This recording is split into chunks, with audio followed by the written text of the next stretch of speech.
ang nag-deliver papunta sa bahay nila Pangulong Bongbong Marcos at Speaker Martin Romualdez mag-insert o magpasok ng 100 billion worth of projects sa BICAM.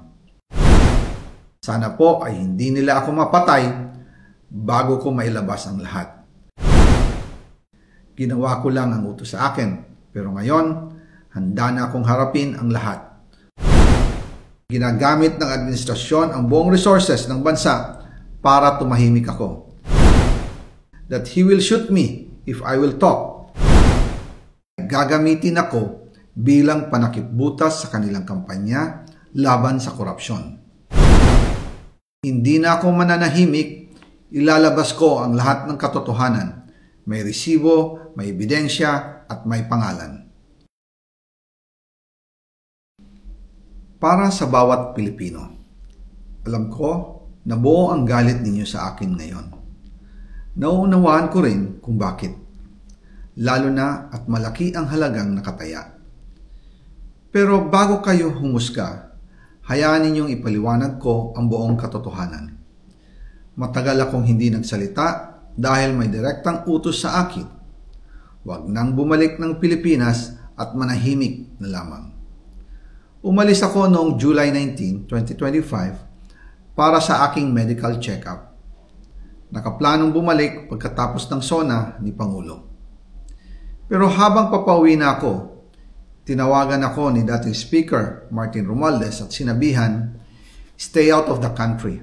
You will be well taken care of as instructed by the President." Noon naniniwala pa ako sa kanila, kaya't hindi ako bumalik. Tumikom ang aking bibig, sumunod ako, pero ang hindi ko alam, ang ibig pala nilang sabihin sa aalagaan ka namin ay gagamitin ako bilang panakipbutas sa kanilang kampanya laban sa korupsyon. Ginawa nila akong poster boy ng kanilang sariling kasinungalingan. Ngayon, hindi na ako mananahimik, ilalabas ko ang lahat ng katotohanan. May resibo, may ebidensya, at may pangalan.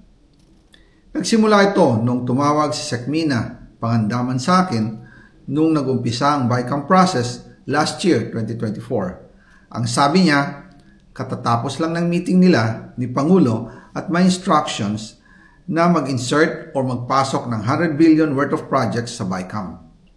At sinabi pa ni Sekmina, you can confirm with Yusek Adrian Bersamin dahil magkasama sila sa meeting ni Pangulong BBM noong araw na yon. Tinawagan ko po agad si Yusek Adrian Bersamin at tinanong ko kung may instruction nga ba ang Pangulo na magpasok ng 100 billion during their meeting. Ang sabi niya ay totoo nga po. Right after our conversation, tinawagan ko po si dating Speaker Martin Romualdez at nireport ko ang instructions ng Presidente to insert the 100 billion projects. At sinabi niya sa akin, what the President wants, he gets.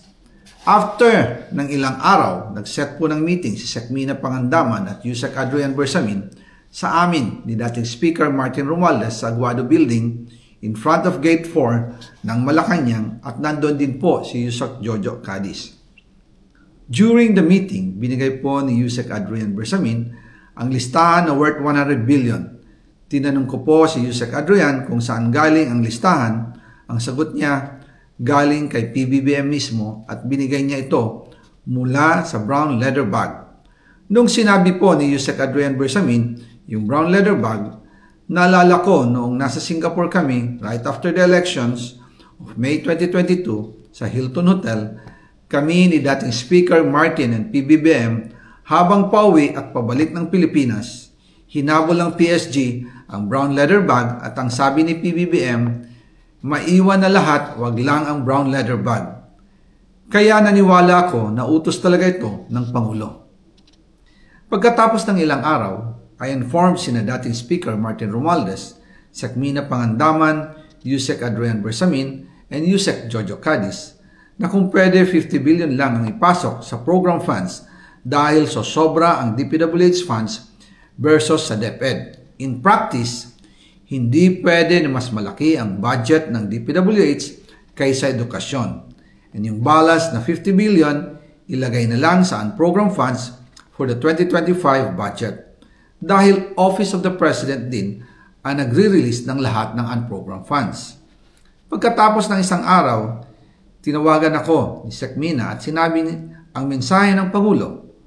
Ipasok ninyo yan dahil pinangako na sa akin ni Speaker Martin yan at hindi na pwedeng baguhin. Kumbaga, ang utos ng hari hindi pwedeng mabali.